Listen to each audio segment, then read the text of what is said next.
महाभारत का युद्ध अपने अंतिम पड़ाव पर चल रहा था। बहुत ध्यानपूर्वक सुनिएगा। भीम ने अपनी प्रचंड गदा का प्रहार किया और दुर्योधन की जंघा टूट गई। महाभारत का युद्ध पांडव जीत गए। पांडवों से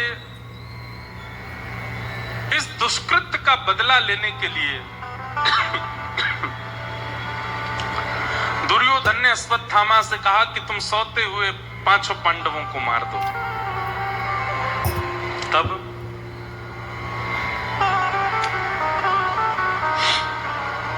अश्वत्थामा मारने तो गए थे 5 पांडवों को, पर भगवान पांडवों को लेकर के कहीं प्रस्थान कर गए, जिसके कारण द्रौपदी के 5 पुत्र मारे गए, पांडव बच गए।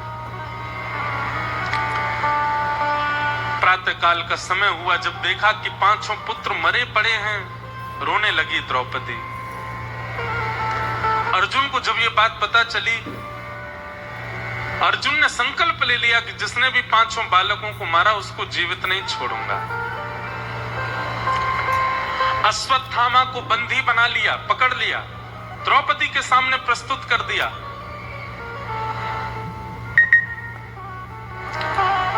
द्रौपदी ने हाथ जोड़ करके उवाच साहन्तस्य वन्धनानयनं सति उवाच चासहन्तस्य वन्धनानयनं सति मुच्यतामीश ब्राह्मणो नितरां गुरु। एक बात याद रखिएगा बंधुओं, ब्राह्मणों को और मातृशक्ति को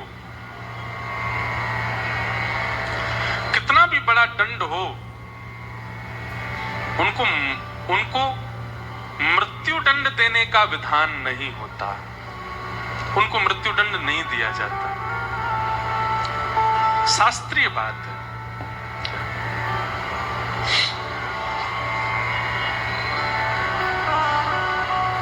बहुत सावधानी से सुनिएगा। कितना भी बड़ा अपराध हो, शास्त्र बात कहते हैं कि माताओं को और ब्राह्मणों को कोई भी दंड दिया जा सकता है, पर मृत्यु दंड नहीं। मृत्यु दंड नहीं मिलना चाहिए। एक बार मैं कहीं कथा कर रहा था तो मुझे किसी ने प्रश्न किया, महाराज जी एक बात बताओ, आप सब कथाकार इतना ब्राह्मणों का पक्ष क्यों लेते हो? सबसे ज्यादा जातिवाद तो आप लोग फैलाते हो। बताओ, ब्राह्मण कुछ भी करे उसको मारने का अधिकार ही नहीं है। ऐसे तो फिर सब गलत काम कर सकते हैं वो। देखो, शास्त्रों में 2 प्रकार की बातें हैं। एक प्रकार की बात तो यह है कि कई बार कर्म से व्यक्ति का स्वरूप स्वभाव जाना जाता है और उसको मृत्यु दंड आदि जो भी दंड देना हो वो दिया जाता है। और यही भगवान कह रहे हैं कि ब्रह्म बंधुर न हंतव्य, ब्राह्मणों को मारना नहीं चाहिए, चाहे कितना ही बड़ा दंड हो। स्वयं भगवान ने रावण मार दिया। रावण भी तो ब्राह्मण था। भगवान कह रहे हैं ब्रह्म बंधुर न हंतव्य, स्वयं हिरण्यकश्यप का वध कर दिया, ब्राह्मण था। भगवान कह रहे हैं ब्रह्म बंधुर न हंतव्य, महाभारत के युद्ध में कृपाचार्य का वध करवाया, ब्राह्मण था। काल, स्थिति, परिस्थिति और कर्म से कई बार व्यक्ति का स्वरूप पता चलता है। भगवान गीता में कहते हैं 4 वर्णाश्रमों के कर्म क्या है। तब वहां ब्राह्मण के 4 कर्म बताए गए। बहुत ध्यान से सुनिएगा। क्या कर्म है? सबसे पहला पढ़ना, अध्ययन का अधिकार ब्राह्मण को होना चाहिए, पढ़े। और दूसरा पढ़ाना। तीसरा दान देना और दान लेना। केवल लेने का अधिकार नहीं होता है। अभी ब्राह्मण किस में स्थित हो गए? केवल ज्ञान बांटने में और दान लेने में नहीं। ज्ञान बांटने का अधिकार बाद में, पहले ज्ञान स्वयं लीजिए, स्वयं अर्जित कीजिए, तब उसको दीजिए। और दान लेने का अधिकार बाद में है, पहले दान करिए। ब्राह्मण को भी दान करना चाहिए। और यजमान से ज्यादा ही करना चाहिए। ब्राह्मण के 4 काम हैं। क्षत्रिय का कार्य क्या है? हाथ में आयुध उठा करके अपने परिवार, अपनी सेना, अपनी प्रजा, सबके लिए लड़े, युद्ध करे, सबकी रक्षा करे। वैश्यों का काम क्या है? व्यापार करे, गौ सेवा करे और किसानी करे।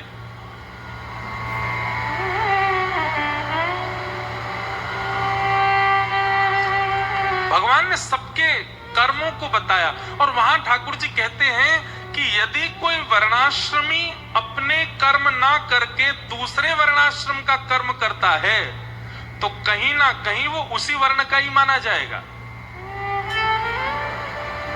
भगवान कहते हैं रावण का कर्म था क्या? पढ़ना, पढ़ाना, दान देना, दान लेना, पर शस्त्र लेकर के मेरे सामने खड़ा है। इसका मतलब वो कर्म से क्षत्रिय है और उस समय उसका क्षत्रित्व वो प्रधान है, ब्राह्मणत्व प्रधान नहीं है। ब्राह्मण का स्वभाव स्वरूप नहीं होता युद्ध करना। वो क्षत्रिय बन के खड़ा है, इसलिए उसका वध हुआ। लेकिन कोई अपने ब्राह्मणत्व में स्थित है और कोई स्त्री अपने स्त्रीत्व में स्थित है और गलती से उनसे कोई अपराध बन जाए तो उनको दंड दिया जा सकता है, मृत्यु दंड नहीं, मृत्यु दंड नहीं। द्रौपदी के 5 पुत्रों को मारा है अश्वत्थामा ने, लेकिन द्रौपदी अर्जुन से कहती है इसको मत मारो। क्यों ना मारे?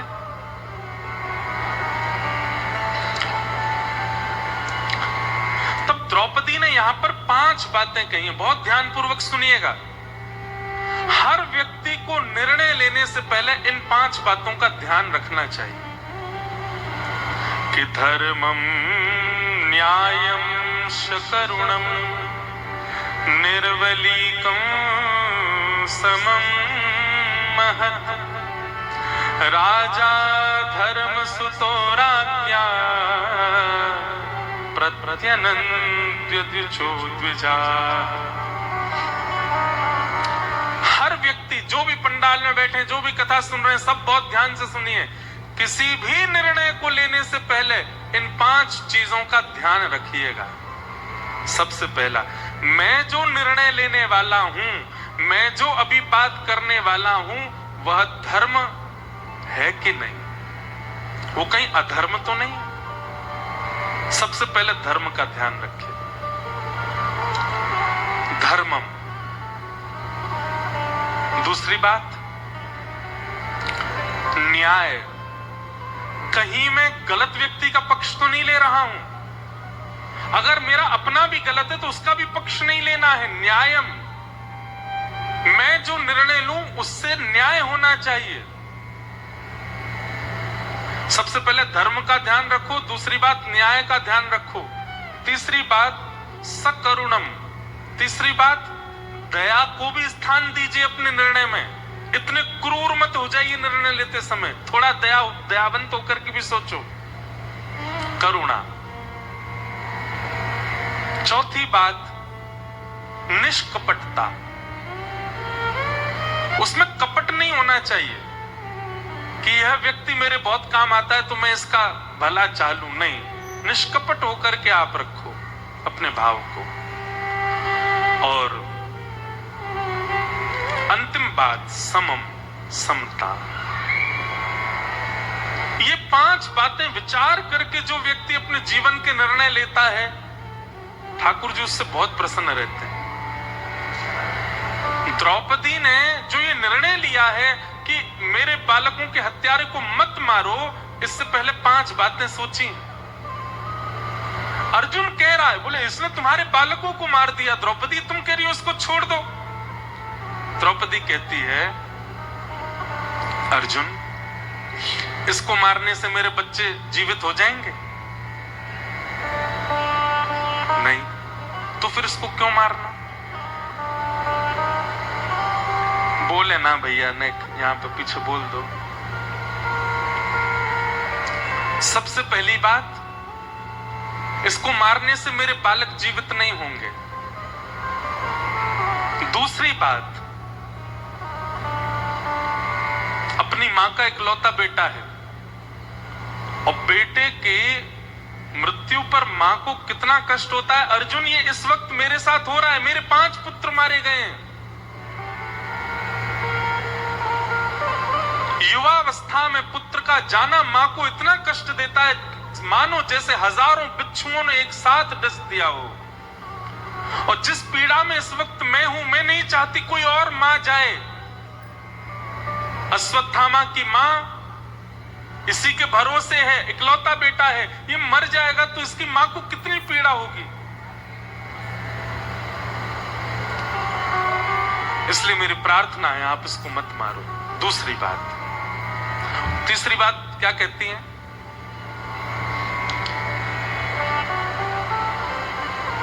इनकी माता जी के पति को आपने पहले ही मार दिया रणभूमि में, तो इसका मतलब पति नहीं है, केवल पुत्र है। उस पुत्र को भी मार दोगे, वो कहां जाएगी? मेरे पुत्र नहीं है लेकिन मेरे पति तो हैं।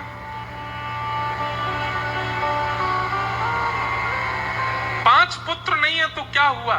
5 पांडव मेरे सामने खड़े हैं, मैं फिर भी निर्बला नहीं हुई हूं। आप इसको मत मारो। द्रौपदी की बात सुनकर के पूरी सभा स्तब्ध हो गई और द्रौपदी ने अंतिम बात जो कही है, यह सुनकर के तो श्री द्वारिकाधीश कृष्ण के नेत्र सजल हो गए। द्रौपदी कहती है, अश्वत्थामा कौन है अर्जुन? हमारे गुरु का बेटा है। और शास्त्र क्या करते हैं? गुरुपुत्र गुरु समान होता है। अच्छा, आप लोगों को एक बात शायद पता नहीं होगी, मैं बता दूं। द्रौपदी का भरे सभा में जब चीरहरण हो रहा था, द्रौपदी का चीरहरण कोई वक्तव्य का विषय नहीं है, उसको उसका बखान ज्यादा करना नहीं चाहिए मंच से, पर लेकिन फिर भी गुरु कृपा और भगवत कृपा पता चले इसलिए थोड़ा बहुत ही कहूं।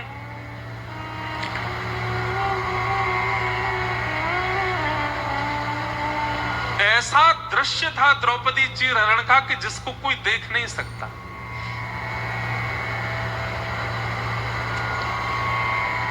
जब दांव पर द्रौपदी हार गई, दुशासन ने केश पकड़े द्रौपदी के।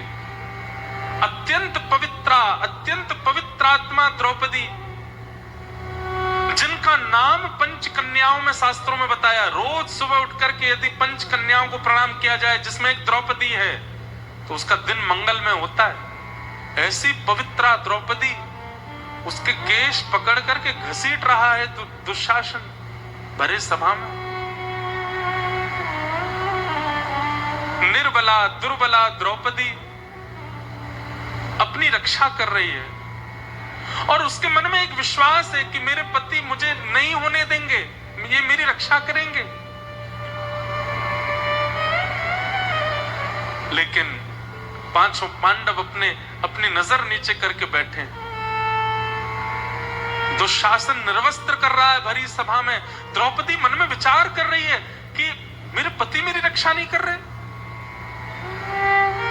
बड़े बड़े आचार्य यहां बैठे हैं, बड़े बड़े मेरे कुल के श्रेष्ठ लोग यहां बैठे हैं, ये मुझे निर्वस्त्र नहीं होने देंगे। अरे कोई अपनी बहू को ऐसे कैसे निर्वस्त्र होने दे सकता है? लेकिन सब नीची नजर करके बैठे थे। द्रौपदी ने अंत में अपना बल लगाया कि मैं क्षत्रिय नारी हूं, मैं अपनी रक्षा स्वयं कर सकती हूं। लेकिन जब दुशासन के बल के आगे द्रौपदी स्वयं की रक्षा भी नहीं कर पाई, तब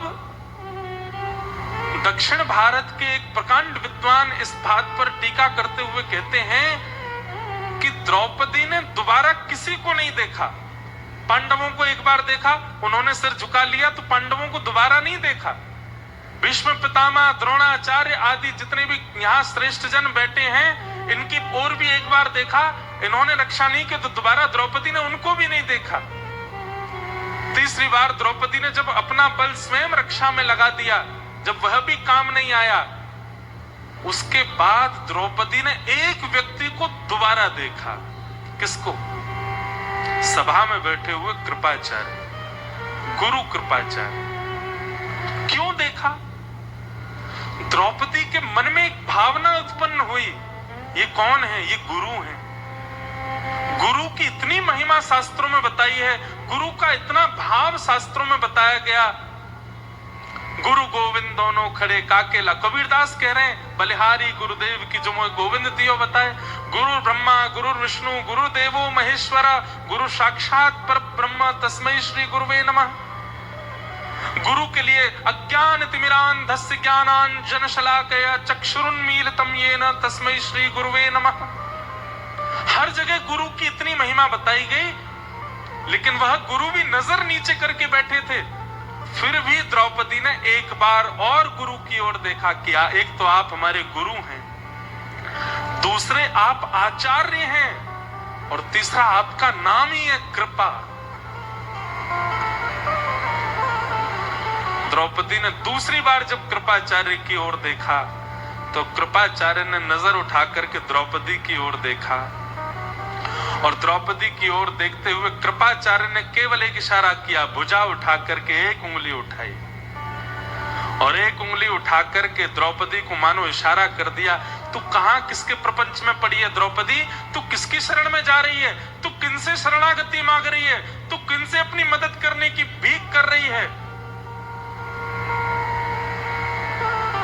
तेरी रक्षा केवल एक कर सकते हैं, और वो एक इस ब्रह्मांड के नायक, इस ब्रह्मांड के जगत नियंता, जगदाधार, जगदीश्वर हैं। एक बार उनको पुकार। टीकाकार कहते हैं, अर्जुन 18 अध्याय में जो बात नहीं समझ पाया था, गुरु कृपाचार्य के एक इशारे से द्रौपदी ने वो बात समझ ली। क्या? सर्वधर्मान परित्यज्य माम एकम शरणम ब्रज, सबको छोड़ हरि को भज। तब अंतिम स्थिति में द्रौपदी भुजा उठा करके कहती है, हे कृष्ण द्वारिकावासी देव देव जगतपते, हे जगतपते, हे द्वारिकावासी श्री कृष्ण, कौरवं परिभूतं वा किम न पश्यसि केशव। आपको दिखाई नहीं दे रहा है आपकी निर्बला दुर्बला बहन को ये कौरव सब निर्वस्त्र कर रहे हैं? आप चुपचाप कहां बैठे हैं नाथ?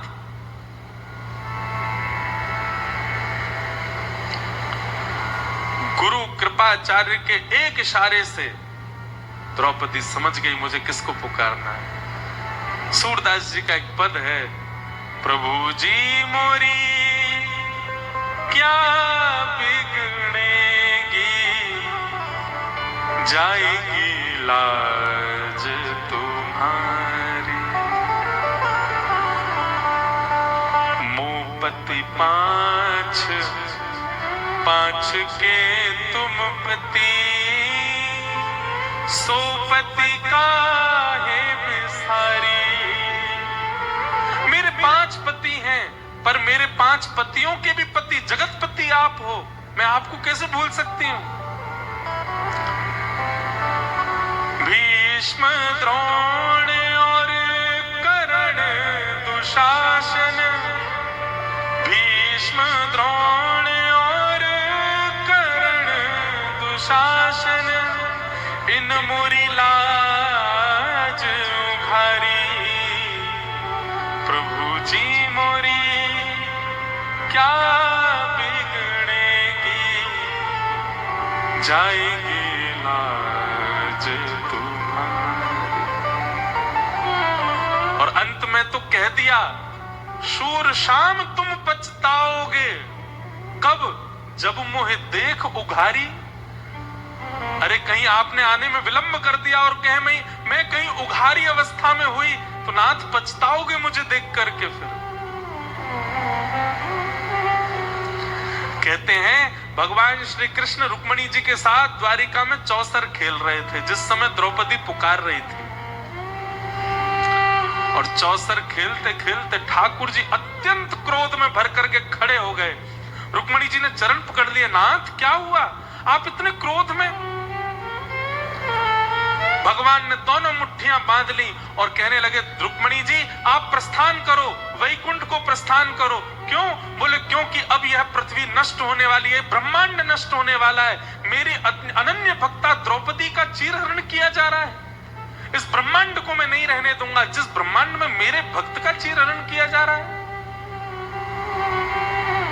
रुक्मणी जी ने समझाया, बोले नाथ इस ब्रह्मांड में अनेक भक्त रहते हैं, अनेक वैष्णव रहते हैं, एक भक्त के लिए आप पूरे ब्रह्मांड को नष्ट करेंगे, कितने भक्त मर जाएंगे, ऐसा मत करो नाथ। ठाकुर जी कहने लगे, तो फिर मैं हस्तिनापुर को नष्ट कर दूंगा। रुक्मणी जी कहने लगी, हस्तिनापुर में विदुर जी भी तो रहते हैं, हस्तिनापुर में 5 पांडव भी तो हैं, हस्तिनापुर में भीष्म पितामह भी तो हैं, ये भी तो आपके भक्त हैं।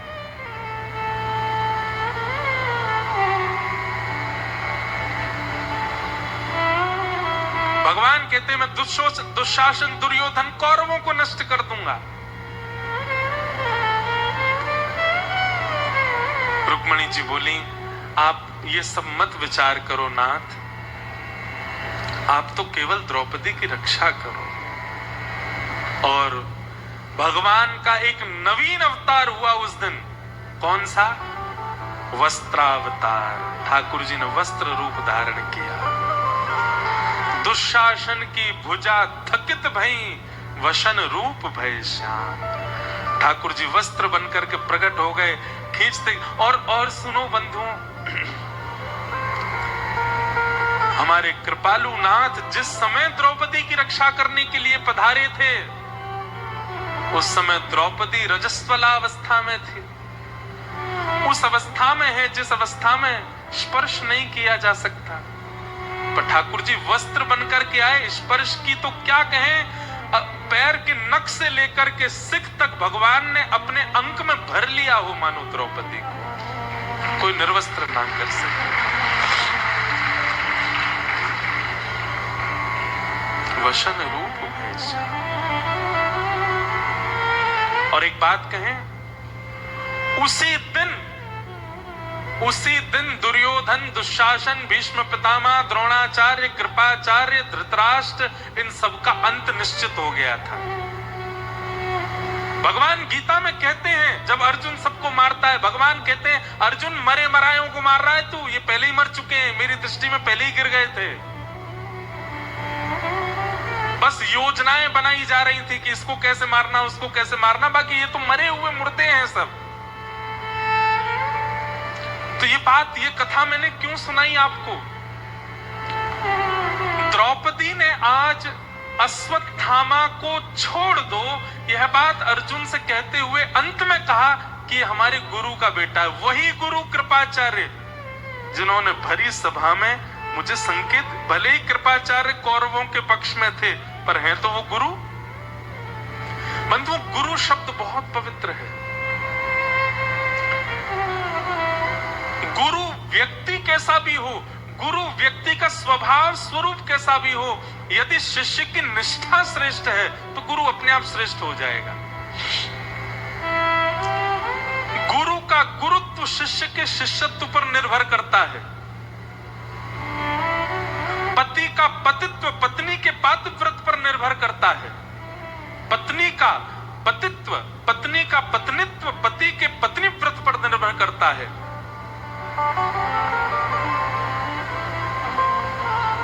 बच्चों के भविष्य माता पिता की सेवा पर निर्भर करते हैं। चाहे बच्चा कितने भी अच्छे काल में जन्मा हो, चाहे बच्चे का कितने भी अच्छे हॉस्पिटल में जन्म हुआ हो, चाहे वो बालक कितनी भी सुख सुविधाओं में रहा हो, लेकिन परवरिश माता पिता ने उचित नहीं की होगी तो बालक अच्छा बन ही नहीं पाएगा। ऐसे ही गुरु कितना भी श्रेष्ठ हो, शिष्य का शिष्यत्व यदि श्रेष्ठ नहीं है तो गुरु श्रेष्ठ नहीं हो सकता। कृपाचार्य भले ही कौरव पक्ष में थे, पर द्रौपदी ने उनको पुनः इसलिए देखा क्योंकि वो गुरु हैं। गुरु शब्द में कुछ तो बल होगा ना। और तभी गुरु कृपाचार्य ने उंगली करके दिखा दिया द्रौपदी, एक की शरण में जाओ और वह एक केवल परमात्मा है। आज द्रौपदी अर्जुन से कह रही है, जिन गुरु की वजह से आज मैं अपनी लाज बचा पाई, उन गुरु का पुत्र, उन गुरु को तो महाभारत युद्ध में मार दिया तुम लोगों ने, लेकिन कम से कम उनके पुत्र को तो जीवित छोड़ दो।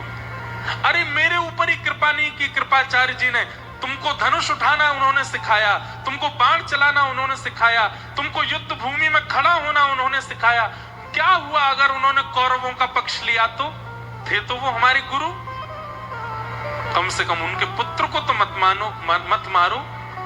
गुरु के बड़े एहसान है हमारे ऊपर, गुरु की बड़ी कृपा है हमारे ऊपर अर्जुन, उनके पुत्र को मत मारो। यह बात सुनते ही दूर खड़े द्वारिकाधीश के नेत्र सजल हो गए। और आज भगवान ने उपहार के रूप में द्रौपदी को कुछ देना चाहते हैं। कितनी दयालु है, कितनी करुणा है इसके चित्त में। भगवान सोच रहे मैं क्या दे दूं द्रौपदी को। तभी भगवान ने अपना नाम दे दिया, निरीक्ष कृष्णापकृतं गुरु सुतं वाम स्वभावा कृपयान नाम च।